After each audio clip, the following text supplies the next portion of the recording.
My talk is entitled Time for a New Story, What It Takes to Rebuild Your Life. So let me tell you right off the bat, I am in process. I am with you in the trenches. So I always find it inspiring to talk from that place because to me that's just the realest place that I am. This started back in November of last year when I got back to New Jersey and I was not happy with the state of my health and my body, and I thought, maybe I need to go to a gym. And immediately my mind presented me with my story, and the story was, I don't go to a gym. I don't do gyms. I'm not a gym person. I don't like the gym. I don't like the perfect people at the gym, the perfect outfits at the gym. There's too many people at the gym. I don't do gyms. I thought, wow, that is a solid story and a solid main character in the story. And so when I heard that, very instantly after thinking I need to go to a gym, it was right there, I realized that was an outdated story. I realized that was a story that had run its course. I realized that that was a story that was inhibiting me from growing to the next expression of myself. I realized that it wasn't a match to what it was I was wanting to experience in that moment. So I changed the story and the character in it. And now my story is, I love the gym. I go to the gym. I love the people at the gym. I found a gym with no mirrors and no scales. People work out in jeans. It's my kind of place. So I want you to be mindful this morning of what story might be presenting itself to you that has run its course in your life. And I ask you to be mindful of that compassionately and gently and with gratitude that the story is being presented to you so that today perhaps you can change the story and the character that that story dictates that you have to be within it. So for me, one of the first things I had to do and am still doing to prepare myself for this new story is to clean up the debris from the life that is no longer.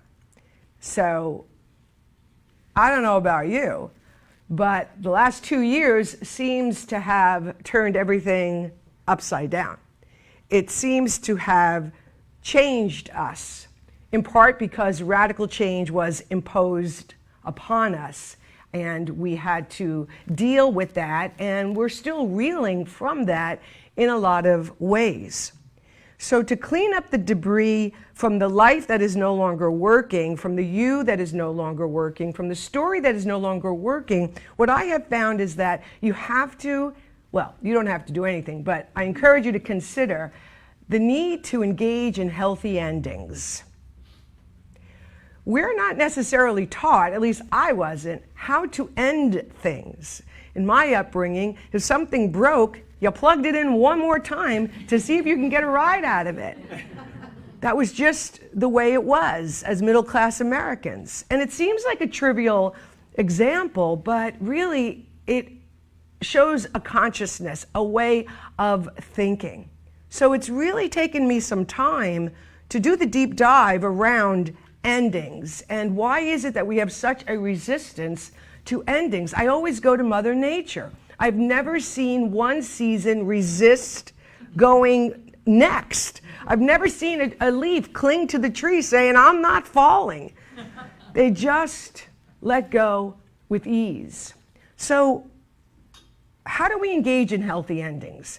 Ernest Holmes says, we are continuously living a new life. And when the old and the new do not fit nicely together, the old, no longer able to contain the new, should be discarded. And yet sometimes we cling. So here's something that I use frequently, something I've taken and extracted from my Catholic upbringing that's still very meaningful to me, that I use to help with endings, and that's called rituals. Ritual is anything that we do externally that helps acknowledge what we're experiencing internally. The most ancient ritual that we all know is the lighting of a candle. That may be all that you need, but I want to invite you to consider, how can ritual help you complete an ending? If you're in something with someone else and they're willing to meet you in that place, that's great. But you don't necessarily need the other person to be a part of a ritual for them to be impacted eventually by your participation in a ritual. So the first thing we have to do to engage in healthy endings, we have to acknowledge what is ending. What has ended that we are resisting right now. And again, just be gentle with yourself as these things come up. Just be gentle with yourself as these things come up in your heart and in your mind. What way of thinking about yourself is needing to end? What way of treating yourself is outdated and doesn't match the you want to become? A lot of the endings are internal. A lot of them are external. See how ritual might be able to help you complete your endings. Sometimes rituals help us close the container that held the thing. So maybe you're in a relationship or a friendship, and because of the pandemic and the lockdown and this incredible evolutionary time that we're in, you're both so different that the container that held your friendship doesn't make sense anymore. Ritual can help you close that which has been, the way that it's been, and perhaps even give you an opportunity to see what new container can hold the two new versions of yourself. Rituals are so powerful. So there are so many endings happening right now. Do what you can to acknowledge them and close them energetically, mentally, emotionally, and physically.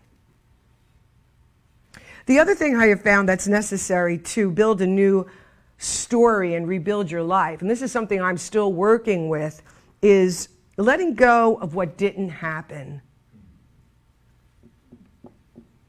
Letting go of what hasn't happened.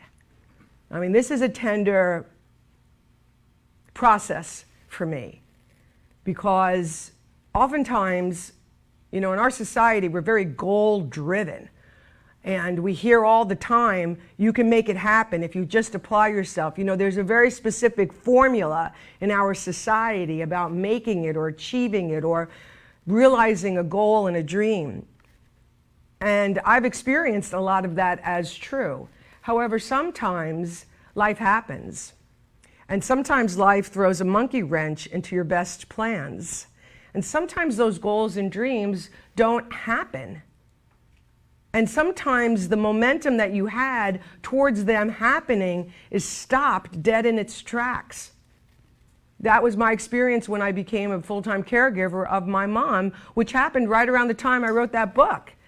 I was ready. That was it. I was going on tour with my book and my show that was going to take me up to the next level. I had so much in the publishing of that book. None of that happened. And it has taken me a long time to really acknowledge the grief around the loss of that experience and all that I had tagged on to it. So be mindful of maybe what hasn't happened, what didn't happen, and see how you can use ritual to bring closure to that, because sometimes we look at these lists and it's like, wait a minute, is that still really what I want to achieve? Or is my mind telling me I have to achieve that because fill in the blank? So be willing to revisit your goals and your dreams, and maybe because you're a radically different person now, you don't really need to do that anymore. That's powerful, because then guess what? You can open up to what's a better match to who you are today. And believe me, I'm listening to everything that's coming through me, because I need this talk as much as perhaps you think you do. Ernest Holmes says, prepare your mind to receive the best that life has to offer. In my upbringing, we used our imagination to anticipate the worst. It was called worry.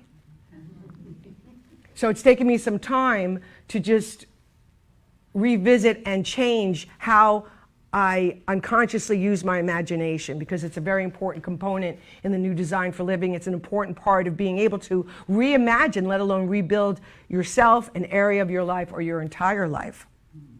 So one of the ways you can prepare your mind and your heart to receive your best is to complete your endings. Let's go on to some building blocks. In the new design for living, there are some new building blocks for us to consider that can help us, the architect, build this new ideal for ourselves. One of the things is you have to tell a new story. You have to know what your old story is. And I would imagine right now in this moment, you're getting a sense of what that old story might be. You also have to take a look at the role that you played in that story, because every story we have has a lead character in it. So, for example, victim. Now, I want to honor you and myself, so I'm going to say it this way. I believe that someone can experience victimization. I want to honor and respect your journey as well as my own and say that I believe that someone can experience being victimized. However, in our philosophy, we look at the story of that and the role of victim you have to play in the story. So for example, when I was going through the last 2 years, I was experiencing various moments of victimization. And after a while, when I realized it wasn't really going to stop, I thought, what do I have to do? And it was very clear. I had to stop telling the story, because there was no way I could talk about what was happening and not be the victim in the story. Do you understand what I'm saying? Yes. So, and that was hard because it was juicy. It was dramatic. It was trauma-filled, right? There's something that happens when you tell that story. But there's always a price that we pay, and it's an internal one. So the first thing I had to do is stop telling the story. So I told my friends, look, I have to stop telling the story, but if I do tell the story, it's because I need to, and if you could still be there for me, that would be great. But I just want you to know I'm not going to talk about this anymore. It took several times and tries to finally course correct and stop telling that story. That helped tremendously, because the truth is that I did not want to be a victim. I don't want to be a victim. When I'm a victim, my power is outside of myself. So when you stop telling the story, what you can realize is you can take your power back from the perpetrator. You can take your power back from the situation that you're in, and it helps. It helps stabilize you, it helps neutralizes you, and it helps give you a clearer mind to think through how you're going to respond and react to what is happening. Here in our philosophy, thoughts become things. So we believe, the things we believe about ourselves cause us to attract situations that put people and circumstances in our lives that match the story and who we believe ourselves to be in the story. The great Michael Rice. Why is this happening to me again? If you have a victim consciousness, or if you were victimized at an early age and you haven't healed that, you're going to attract perpetrators, because the law can only say yes. So one of the things you can begin to do is take a look at the characters you've been playing and see who it is you really want to be. On to the tools. Takes guts. This takes guts, because you don't have to. You know, what's that saying? People live lives of quiet desperation. You can know all sorts of things, as I do, about what doesn't work, what habits don't work, what thought patterns. I mean, we could talk for many hours about it. It takes guts to say, you know what? I don't want to do this anymore. I don't want to live this way anymore. I don't want to feel this way anymore. I don't want to work in this job anymore. I don't want to be in this relationship anymore. I want to change. It takes guts, because you don't necessarily see everything. That's what the mind likes. It doesn't mind change. It just needs to see everything before it gives you the green light. Well, that's not how it works. You got to step out in faith. It takes guts. It takes patience. It takes patience. What can I say? I'm still practicing patience. I try to use Mother Nature for patience. It's like you put the seed in the soil, knowing that everything is necessary for the growth of that. You don't really see farmers staring at the dirt saying, hurry up! Where are you? Takes patience. Takes faith.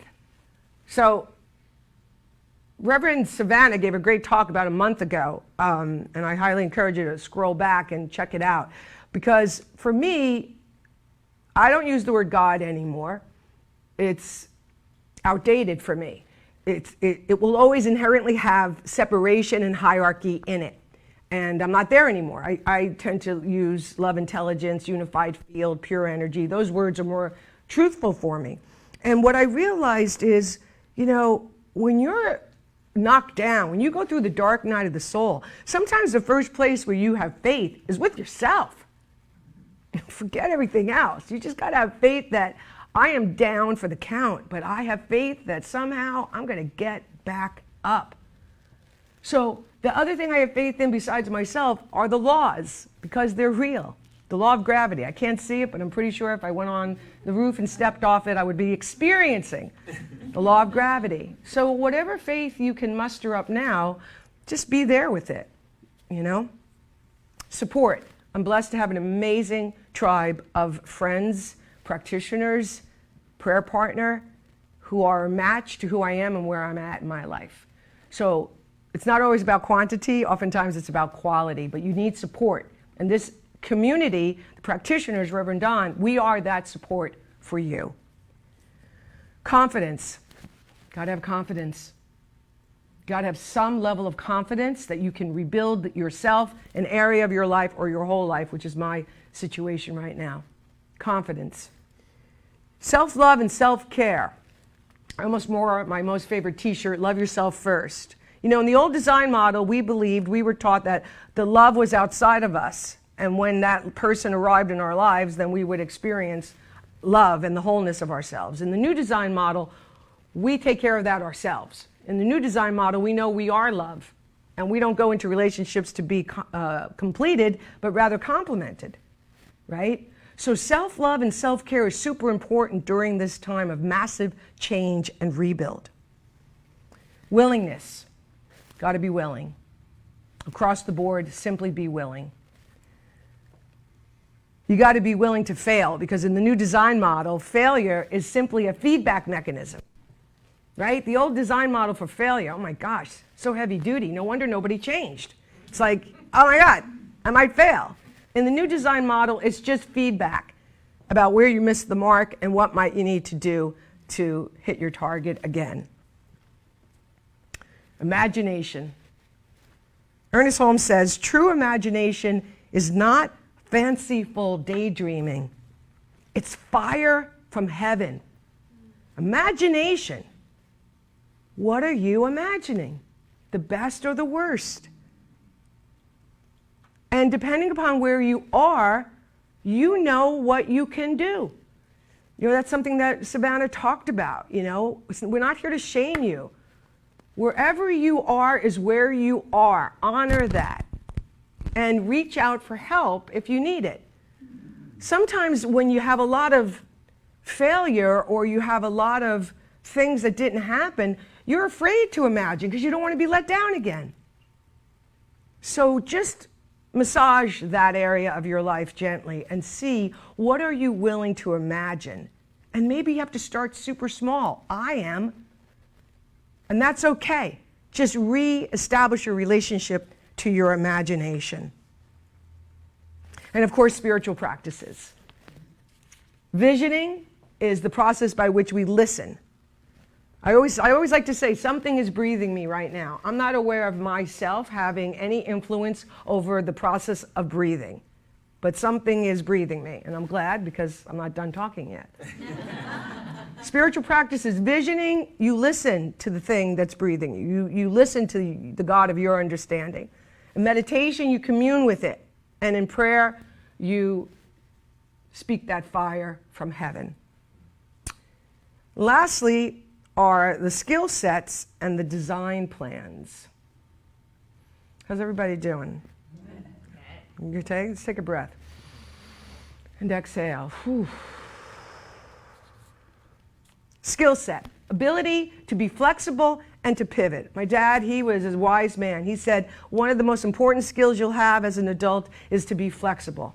I don't know a time in my life when flexibility and the ability to pivot was more important than right now. Why? Because information is coming at us pretty rapidly.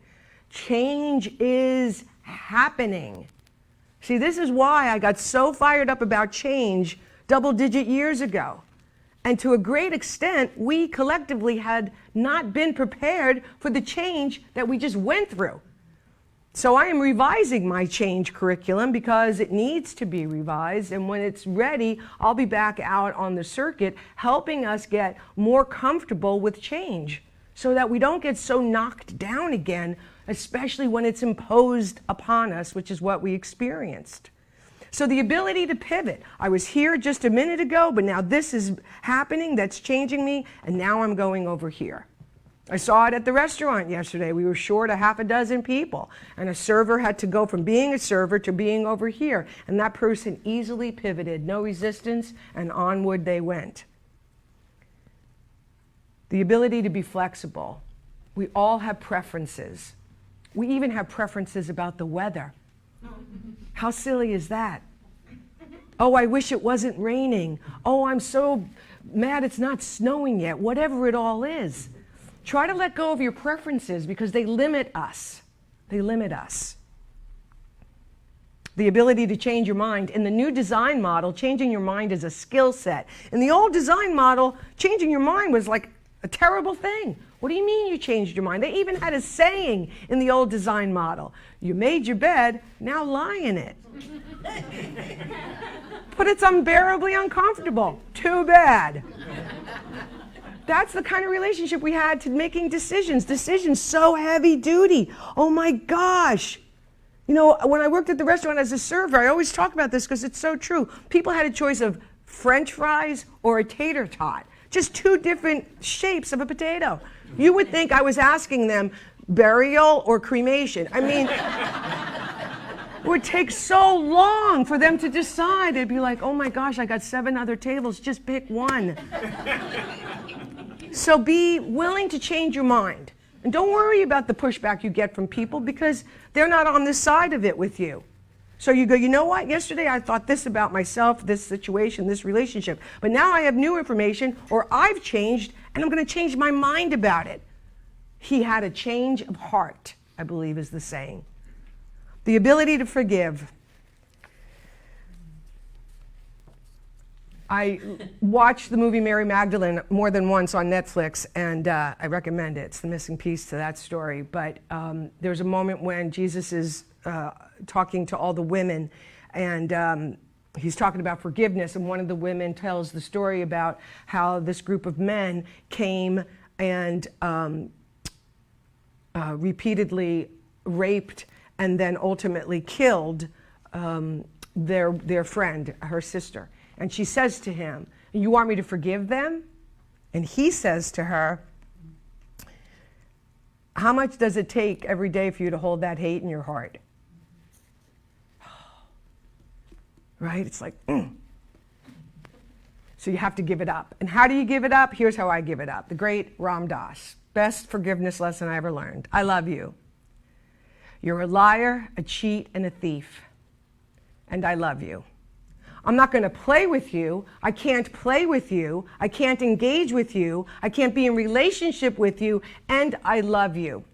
If you just keep saying that, what was his number, 70 times 7? See what happens at the end of that count. And then lastly, of course, the skill to let go of the old story, the you that was in it, and to take care of those endings and bring completion to those areas of your life that are ready for change. And lastly, the design model, the design plans. The Science of Mind philosophy is a fabulous foundation to all of this. So if you're not in the classes yet, we're all over the internet. There are books you can get from Ernest Holmes, who wrote like 26 books. Go find one that resonates with you and come to understand how the universe works and how you can work with it. But for me, the design plan is one question. And if you've hung out with me, you already know what the question is. How do I want to feel? How do I want to feel? Another thing I uncovered during the last 2 years is the program that came out of my family of origin and my ancestors. Our default feeling was sadness and disappointment. Yeah, sadness and disappointment. So it's taken me some time to wrestle myself out of that program and go, I need an example. Like, what does joy look like? Oh my gosh, that person over there. My friend Mary Kay was saying that when she's in her class, there's a woman there who's joyful. And we were like, yeah, sometimes you need an example of what it looks like. So if you don't know, look around at happy people, the ones that used to annoy us, because they have the example of what it might look like for you. How do you want to feel? So you may say, I don't know how I want to feel because I just can't get past how I'm feeling. What a great place to start. Use how you feel and how you don't want to feel as a reference point to what you might want to feel instead. I don't want to feel sadness all the time. I don't want to. For me, it's really peace right now. You know, I don't want to feel disappointment. You know, my mom, bless her heart though, like I would spend the whole day with her, which took a lot, but I loved her. And then I would bring her home and make her dinner and, you know, ideally want to go upstairs and do my life. And she would say to me, come sit and watch television. And I'd say, Ma, I just spent 6 hours with you. Oh, you never want to hang out with me. You know, give me the nearest wall, okay? Oh my gosh. Disappointment. And as a result, could not appreciate, though I'm sure she did. But I'm giving it as an example. The disappointment can interfere with our ability to celebrate what we are experiencing, what we did experience, and what did happen. So I leave you with that question as really perhaps the starting point, because you're the architect. Everyone is looking outside. Who's got the instructions? Who's got the roadmap? Who's going to help us get from where we are to where we don't even know we're going? Well, the answer is a good one, because it's you. You're the one. The old design model was outside of ourselves. The new design model is you're the one. So start with the question, how do you want to feel? And be gentle with yourselves, because there's a lot of ourselves kind of left on the side of the road. You got to go back and pick yourself up, put yourself back in your heart, and sometimes start all over again.